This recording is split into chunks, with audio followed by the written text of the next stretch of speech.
The No Nonsense Roundtable, a weekly radio show and podcast where host Dom Genova interviews guests from all walks of life, all with amazing stories to tell. And now, here's your host, Dom Genova. Well, welcome everybody to another edition of the No Nonsense Roundtable, and we have a very interesting fellow on my Zoom call today. As you know, we make these as Zoom calls and we transmit them as radio shows on Saturday. And the fellow's name, you may or may not know him if you are in government anywhere around here. You certainly do. His name is Marc Cohen. So, Marc, I am so happy to have you on the show. You have some talents and some experiences that I never will be able to comprehend, and we're going to talk about that right now. Well, thanks for having me. Thanks for always thinking of me for one of your segments. Well, now let me tell you about this. You're like half my age. Hold on a second. Now, I got to ask you first thing. How old are you? Well, you're only like, what, 28? So there's no way I'm 14. Yeah. Like Jack Benny, he's always said he was 39. But no, seriously, how old are you? I'm 31. Oh, my Lord. I'm 72.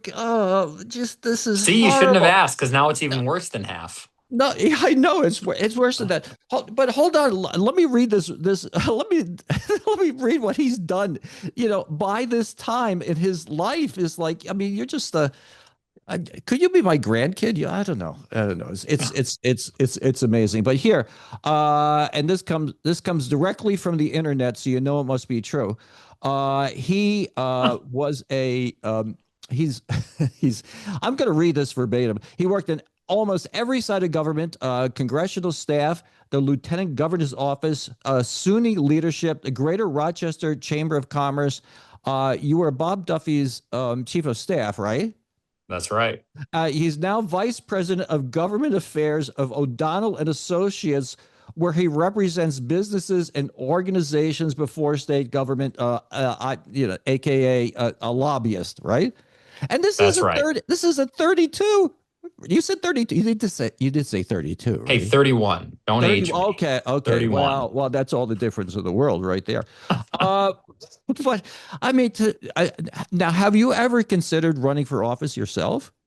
I have, yeah. Early on, before my time with Bob at the chamber, I thought about it, and Bob made a really compelling case that a good way to effectuate government. This is coming from somebody who achieved the highest levels of government. A really good way to effectuate change and represent people well is that intersection of business and government. And that's what the Chamber of Commerce is. And my role with him there was to do that, to represent folks, and be that intersection between the public and private sector. So one of the things I think the general public doesn't really understand is this concept of lobbyists. They think that you're out there and you have a case full of cash in a briefcase, and you are just going to whoever in the public sector will accept the cash and stuff like. I mean, that's the perception. Now, that's not how it works. But tell me what you do and what your skill set is. I mean, how does this work, and what type of clients do you take? Is it only one party or both parties or what? Yeah, no, it's a really good question. And, unfortunately, stereotypes are based in something, right? And you're not wrong, Dom. And one of the things, having worked in government, for the time that I did, is I engaged with some lobbyists who you needed to take a shower after you're done talking to them. You couldn't wait to get them out of your office, because they looked at lobbying in that way, quid pro quo. You scratch my back, I'll scratch yours. And that's awful, right? The way I approach lobbying, the way my firm approaches it, is advocacy, but it's education. Being a good lobbyist is being a good educator. It's going into an office of a elected official or a staff member or agency leadership and saying, listen, I'm here to represent Dom Genova. Dom Genova is the best at selling cars, and there's a policy that's adversely impacting auto dealerships. That's why I'm here. I'm not Mother Teresa. I'm not here, just doing the good work for nothing. I'm paid to do this, right? Just as an accountant or an attorney or a physician is paid to do their job. So let me just put that out there. I'm here with an agenda. That said, let me educate you as to why I think my position is correct. Let me lay out the opposition's argument. Let me tell you why I think they're wrong and what they'll say to it. And then let me answer your questions. And if you can do that proactively and engage folks where it's not, hey, it's being voted on the next day, but you've got a little bit of time. You can actually become a resource for them. And I try to position my clients. You asked about my clientele. We represent everyone from we'll represent pro bono nonprofit organizations doing great work who deserve to have their issues elevated and just maybe don't have the funds to do it. We'll represent them pro bono. We represent nonprofits who compensate our firm, and then we represent for-profit companies. So we're a general practice firm. We're your 62 county solution from Plattsburgh to Long Island, from Albany to Jamestown. We're your solution within the corners of New York State. And we try to position our clients as thought leaders in the spaces in which they operate. We'd rather, before a regulation be put forth or a statute be drafted, just reach out to us. Ask us, ask O'Donnell and Associates, ask me, Jack O'Donnell, my principal. Do you have any clients in the housing space? Do you have any clients in the automobile space and in the manufacturing space? And let us help you to formulate a really good regulation, a really good law, versus you putting something together which we then have to go back and amend 12 times because it's going to have unintended consequences. So the ultimate goal is to have elected leadership reach out to us and use us as thought leaders. Well, and those are the words I use all the time. I think the worst law of all is a law of unintended consequences. So you do something for one section of society, and it affects the other section of society. You do something for underprivileged people, and then it affects farmers in a certain way, and people don't really understand the dynamics of that. And it sounds like that's pretty much what you do. Yeah, no, that's right, and I think. And I really believe this, and I think you're going to smile and maybe even laugh at me, but I mean this. People in public service, the vast, vast, vast majority are in it for all of the right reasons, and they want to do good, and they're not in it for the fame and the glory and the trappings of the office. They're in it because they want to do good. When you hear about the crossfire and the disagreements and the arguments, it's on such a small, tiny percentage that, and we'll talk about this when we talk about social media, they, parse an issue and they drive wedges, and it's just not necessary. But Dom, what ends up happening is elected officials who mean well aren't as informed as maybe they would like to be. And so when they reach out to a lobbyist, right, who represents somebody in the space that they're trying to effectuate change in, you can help them to make the law better. And I think it's important that, that your listeners realize that the vast majority of the time, folks are on the same page. It's just a matter of, achieving the ends we're trying to achieve in the most efficient way possible. And in a very, very small percentage of the time, which is then amplified by traditional and social media, there's, downside, arguments. Well, and I mean, let's touch on that because I am getting comments from everybody that I know about this social media thing. Because the article that I wrote for the Rochester Business Journal was social media myopia, and the fact that you do something online and it has an effect that maybe you didn't intend, or you don't realize the consequence of. I mean, one of the things that really drives me crazy is when a musician says, "I don't care if nobody comes to my show. I believe in this," and then you find out that people don't come to your show, or they don't sponsor you. So I want you to comment not on that, but just the general atmosphere that you're working in now, as opposed to years ago. Years ago, when we didn't have smartphones and we didn't have this thing in front of our face all the time, the people that were on the edges didn't have a lot of voice. Okay, now, the mayor and I talked about this, and we worded it this way: it seems like adversity has been monetized by the big companies, and now the smaller issues have been amplified to get your goat and have an effect. But it doesn't have the effect sometimes that you want it to have. So how do you deal with this stuff? How do you deal with the vitriol and the nonsense? Well, it's a really good question. It's a really good take. It's relevant right now, where you've got an ultra vocal, ultra minority of folks who are amplifying their positions to make it seem as though everybody is in agreement with them. And the problem is, it's difficult to get people to stand up and say, I actually think things are going well, or I think this is the right position. It's a lot easier to be opposed to something, right? And you've got this contingent of folks, Dom, who've fallen in love with the fight. They don't actually Hmm. want to find solutions to problems. And there's any number of topics that I can give examples from. They don't want to find solutions to problems. They've figured out a way, and you're right, to monetize opposition. So you've got people being adversarial for the sake of being adversarial. You've got folks uh, protesting things about which they know very little, if anything. Hmm. And again, it's a very, very small part of the population, but it gets clicks and it gets Hmm. engagement. And so is it good that we live in a time when, anybody's voice can be amplified? I think it is good. It's how you use that. It's how the user employs Hmm. that technology. And when it's employed to drive further division, it's awful. And unfortunately, in today's world, it's happening far too much. If you ask, anybody at the state legislature, anybody in our federal delegation, geez, based on, Fox or MSNBC, you guys just all really hate each other, don't you? I'll bet you lunch. Their response is actually no. There are exceptions, right? There are people Hmm. who are just truly off the deep end.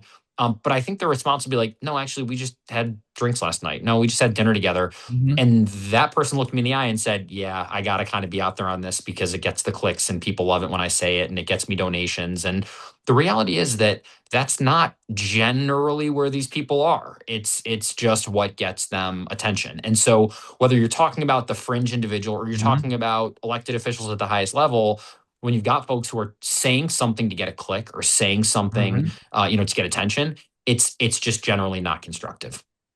Well, I was talking to one of the interviews with the police chief, David Smith, and we were saying that the he brought it up. He says people are afraid to defend themselves. And in all honesty, all transparency, I want to tell the public that the listening now is that I reached out to Marc a few weeks ago because somebody, and I'll say it. I won't say who it was, but somebody is sending me texts calling me a homo and a broad because of my position on an issue, and I don't know how to deal with this. I mean, do you defend yourself? Do you go toe to toe? Whoever's doing this is obviously spending their time doing other deriding things for me. I don't know. But how do you handle that when you have to deal with people that are positioning you in a position that you don't have and they're framing you, and you don't want to be defensive. You don't want to you don't want to get pulled into that sand that sand trap. You just don't. And how do you deal with stuff like that? I mean, I reached out to Mark to get me some really good advice, but I would like you to share that with other people. Yeah, you're dealing with a bully. And when being bullied by someone who doesn't know what they're talking about, who's using buzzwords to try to Mm-hmm. either get a rise out of you or try to make a point in an awful way, standing up to that individual is important and sort of insisting, look, I'm not going to engage with you until we deal with this. It's not a joke. It's not funny. This is a serious. You're using a derogatory term for a homosexual, which is both offensive to me because I'm heterosexual, but it's also offensive because you're using it in a derogatory term, in a derogatory way, rather, to talk about a population of people who don't deserve to be talked about that way. So it's offensive for multiple reasons.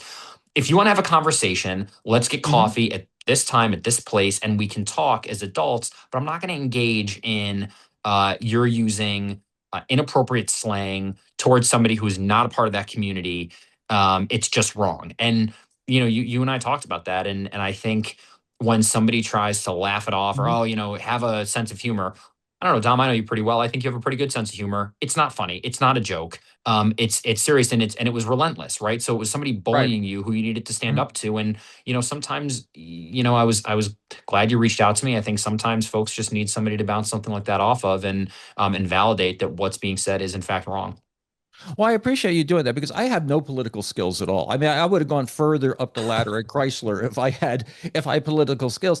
But the great thing about that is I ended up a lot better than I would have if I worked for the company retired from Chrysler. I mean, we went out on our own. We have all the stuff that we have, and we live here in the great area of Rochester rather than someplace down south or whatever. And whatever. And the thing about that.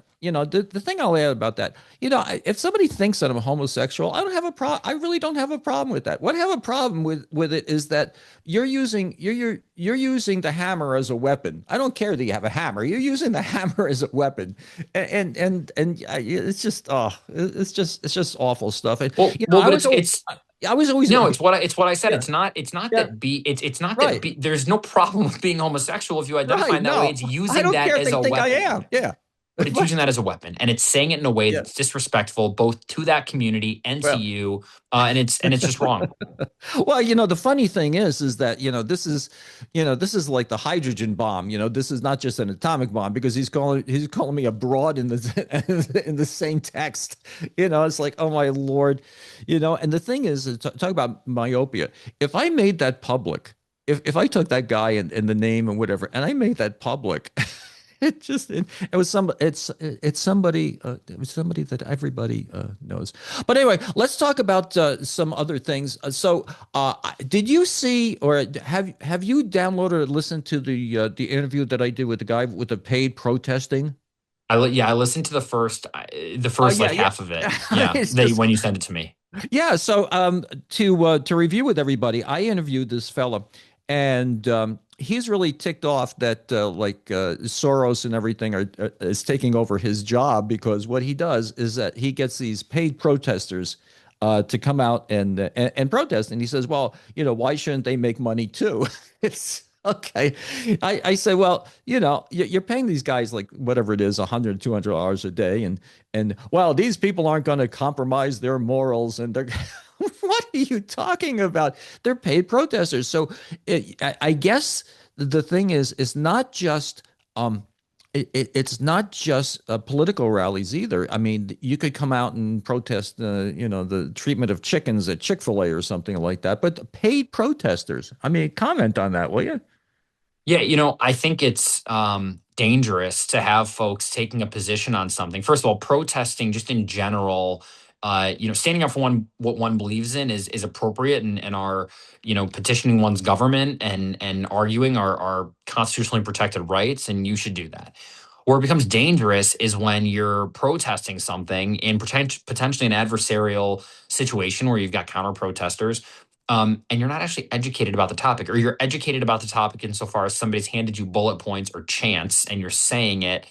Um, Look, we live in a democratic society where it's capitalist. It's folks have a right to make money. So there's a difference, between legality, morality, ethics. Mm-hmm. There is something that just doesn't sit right about you're looking to amplify a point. So you pay people to come and amplify that point who didn't previously have any connection to that point, or likely didn't have any connection to that point. They're simply showing up because you're paying them X amount of dollars per day. Um, it doesn't sit well. And since I watched the part of that interview, and Dom, you and I talked about it a little bit. I guess my feelings haven't changed. I'm not saying the person should be told not to do it, or should be called into question, their own ethics or morality. But for speaking for myself and my experiences, Mm-hmm. the strongest arguments are made by those who are impacted or would be impacted by a particular Mm-hmm. individual or policy or statute or regulation, Mm-hmm. and by trying to force the issue by hiring people, and using money, to bring people out to protest something, is in my opinion not the smartest way to prevail. Well, I think it has to do with a sense of transparency too. So, somebody from a TV station is interviewing somebody there, and if it's somebody that's paid, there's no disclaimer to it. It's not even. It's worse than a car. It's worse than a car dealer ad. I mean, you don't know what this guy's motivation is, and if you think that like $100 for a day is not going to motivate somebody, well, you're very naive. I mean, there are plenty of people that'll take a day off from work or vacation day, or whatever, and come down and protest for an extra $100 and a day off. I mean, I think that just goes without saying.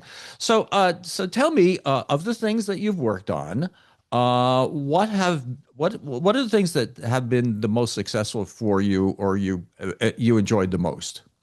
Well, I like impacting policy in ways where there's a win-win, right? Where you're Mm-hmm. not fighting it, and pushing against the grain. Look, don't get me Mm-hmm. wrong. I like a good fight. I like Mm-hmm. changing minds and whipping votes. It's fun, particularly when you believe in what you're advocating for. But there's something satisfying about a win-win situation, and I'll give you one. A gentleman by the name of Jeff Cook, who owns Cook Mm-hmm. Properties, is doing really incredible things in the manufactured housing space. So he brought my firm on about a year and a half ago, and I've been working with him since the beginning. And we've been able to work at the city and county and state level to push housing, not housing policy, not housing theory, not existential, maybe one day, Mm-hmm. but actual housing. The mayor, Malik Evans, and Deputy Mayor Mike Burns have been instrumental in bringing a pilot program to the city around manufactured housing. Manufactured housing of 50 years ago were Mm-hmm. tin cans with shag carpets. Manufactured housing of Mm-hmm. 2026, the type that Cook is developing, are beautiful homes, indistinguishable from a site built home at about 50% of the price.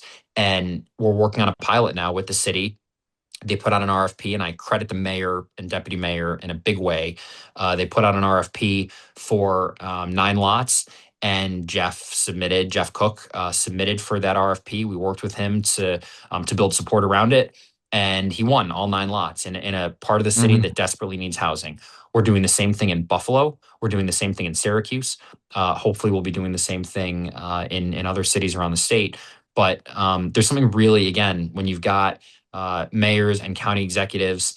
I give County Executive Bello a lot of credit because he's doing very impressive things with the county land bank in developing manufactured housing, on a list from Comita in Monroe County. But when you've got folks who are trying to achieve an end, and you've got a client, you've got a business who Mm-hmm. can be the means to that end and help to achieve it, and you connect those two things together, there's just something that feels really good about it, Dom. It's the antithesis of the Mm-hmm. briefcase of cash and pushing Mm-hmm. people and bringing a big guy named Bruce to shoot some kneecaps. It's just the opposite of that. It's a really feel good situation that's actually impacting lives, not theoretically, not one day, Mm-hmm. but right now. So that housing policy work has been really exciting. And then working with organizations like the YMCA, who's a great client of ours, and just won a massive grant from the state around childcare. They're Mm-hmm. doing incredible work around safety around pools. Drownings are such a significant Mm-hmm. cause of death in the younger population, and they're working. The governor's got the New York Swims program, Mm-hmm. and the YMCA is supportive of that. And I give Governor Hochul a lot of credit for her investment in childcare and her investment in safety around aquatics. And it's one of those examples of course you're there for a purpose. Don't misunderstand. You're advocating for Mm-hmm. something, and you're taking a position, but you happen to be taking a position that is in line with the administration who you're advocating to. And it's it's Mm-hmm. it's really satisfying. So those are two examples of many that I could share, but really, really good things happening in New York State.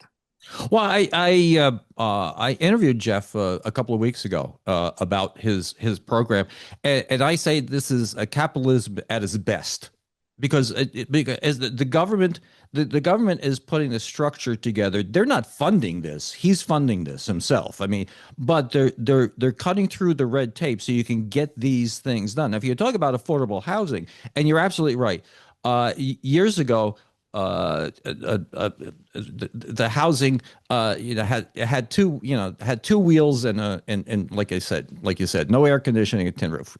Now, I mean, these homes are just affordable. You can do them at a fraction of the price because he's doing them in volume, and they're perfectly serviceable, and it solves the problem of housing in Rochester without making these big subsidies that don't work anyway. It's great. What he's doing is great. And and as luck would have, I'm going to do a little retail for myself. What he did, we got together and we have the same philosophy of doing business. And I'm going to be giving a presentation at his place for his employees on my book. Don't be taken for a ride. Basically know how to get a car without being screwed. So, a collaborative thing where, I'm going to try to give his people a little bit of education about the business and whatever. And I made a friend by meeting him, and I met him because Naomi Silver introduced me to Jeff at a baseball game, and I found out later that you are on the board of directors of the Rochester Red Wings. That is just so cool. You put this together with the resume. It's just, oh my God, it's fantastic. It's great. It's, Naomi Silver and Maury, her son, and Desiree, her daughter, are running an incredible organization. And to get Hmm. to be a part of it in this way and be a surrogate and a validator for what's already an amazing organization, an amazing ball club is a lot of fun. I have the pleasure of serving on a number of great boards. There's something really special about the Red Wings and getting to be a part of it in that way. Oh, they get it. The thing is that they absolutely get it. They are the presenting sponsor on my show. This is one of the reasons I can do this without commercials, which is really That's kind of great. cool. So yeah, it's really good. And let's see what else we have here. So let me ask you well, the question I usually ask at the beginning of the show, and I didn't ask you, what did you want to do when you were 10 years old? You certainly didn't say you wanted to be a lobbyist. Did you want to be a politician, a mayor? I think at 10 I wanted to be a doctor. I You think I want want to to be be a a doctor, doctor? a physician. It, So I love emergency medicine. So I volunteer as a medic in our community, and I was now too? You got to add this to your resume? yeah, Oh my Lord. I haven't been as active since our little one was born. I'm still my certification is still active, and I wish I did a little bit more. But I loved running calls. I would do the Mm. usually the night shift. 1800 to 24 or 2300. So No. 6 to 11 or 6 to 12, and just an incredible experience. I loved medicine as a kid, and so my dad was a Hmm. medic going through law school. It's how so he thought he was going to be a physician. Hmm. He worked his way as a medic. That's how he worked his way through law school, which he ultimately did. And I would turn his old first aid kit. He had this a big, one of those big sort of tackle box first aid kits. Hmm. I would take my mom's old purses and I would turn them all into first aid kits, and I would hide them all around the house. And I loved it. I loved bandages, and I loved the fixing Yeah. problems and like that. So Yeah. anyway, I never, I think my mother would have loved if I was a physician, but I never did that. But I got my medic certification as an EMT during COVID. Actually, it was December of Whoa. 2019 that I got my card, Whoa. and then COVID hit soon thereafter. So an interesting time to be in that space. All the things you learn about the mechanisms of breathing and respiration, and Hmm. to see what this disease did to people, and Hmm. with every tool at our disposal, not being able to get their oxygen saturation up out of the 80s, and just awful, really, really scary stuff. So working during that time, with the road warriors who did 80 hours or 90 hours a week, and I was doing my 7, 8, or 9 hours a week, was an incredible experience. So when I was 10, to answer your question, I would have probably said I'll be a physician of some kind. And talk to me about your little one. How little is your little one? It was just recently, right? He's 2.5. So there's a guy at the University of Rochester. His name's Marc, and he's a very dear Mhm. friend. He's the chief of trauma. He does incredible Mhm. work. When my wife Emily went into labor, we let him know we were at Strong, and he gave us this little plaque, and it says, "The days are long, but the years are short." Oh And yeah. that just sticks with me, that there are Hmm. days that I feel like were never ending, and Hmm. those days seemed like they were just yesterday, right? And it in Right. fact was 2 years ago. So the days are long, but the years are short. And I cannot, I think about that often. I can't believe how Oh true it yeah. is. So he's a healthy, active, happy little boy who keeps us on our toes 26 Yeah, hours a day. I have a grandson that age. Yeah, yeah. I can tell. I'll tell you some stories off air.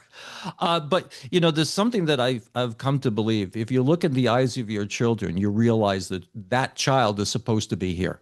I don't care if you adopted the child, is your own child. You look at that child is supposed to be here, and you cannot feel any other way than that. And there's nobody on their deathbed who ever said, I should have spent less time with my children. No.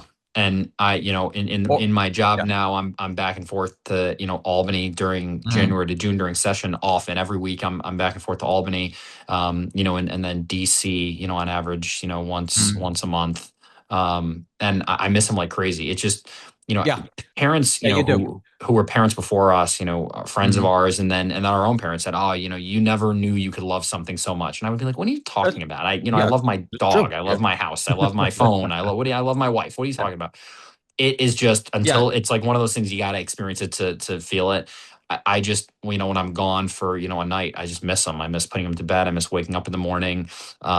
So anyway, he's the greatest thing. He is why, my wife, Emily, is the associate vice president of advancement at MCC. She does Mhm. fundraising for the foundation, and incredible work that they do. She's got a very full-time career, and her job and mine are demanding, but we realize that making time for him is important. And you're right.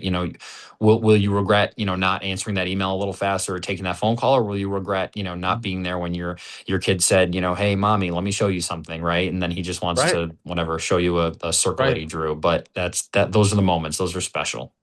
Right. I found that through my life, that's been very important. That's one of the reasons I left Chrysler. I left Chrysler. I had a very good job back in 1994, making like 100 grand. Had 5 weeks vacation, a company car. I changed your car every like 6 weeks. I had all the health care you could want. And Nita and I are like, well, we don't want to be moved here or moved there, whatever. I had a good friend of mine who was he was in high school. He's a senior. He's a football player, and his dad gets transferred.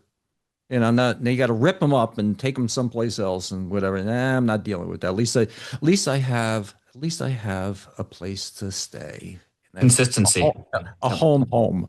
So, well, God bless you. You are a role model. I have to say that. I'm not blowing smoke at you, but you are like less than half my age, and you're a role model for me because you have constructed your life in such a way at such a short time that God knows where you're going to ultimately end up. But I got to tell you, it's going to be something spectacular. I'm not going to be here for it, but it's going to be something. Don't say that. When you're my age, well, I have this really hot car, and I said to my daughter, I said, I know it looks like a midlife crisis. She goes, no. No, because at your age, it's more like a three-quarter life crisis. Oh, brutal. You're not living to 120. It's That's brutal. yeah, it's brutal. Brutal. I like brutally honest though. That's great. So thank you ever so much for spending time with me. This is delightful, and I'll be calling you up for life advice again, I'm sure. Anytime. Thanks for having me. Always enjoy our conversations and appreciate the exciting people you bring on to talk with. Oh, thank you very much. Thanks for listening. You can find our previous shows at nononsenseroundtable.com. Don't forget to like and subscribe, and we'll make more.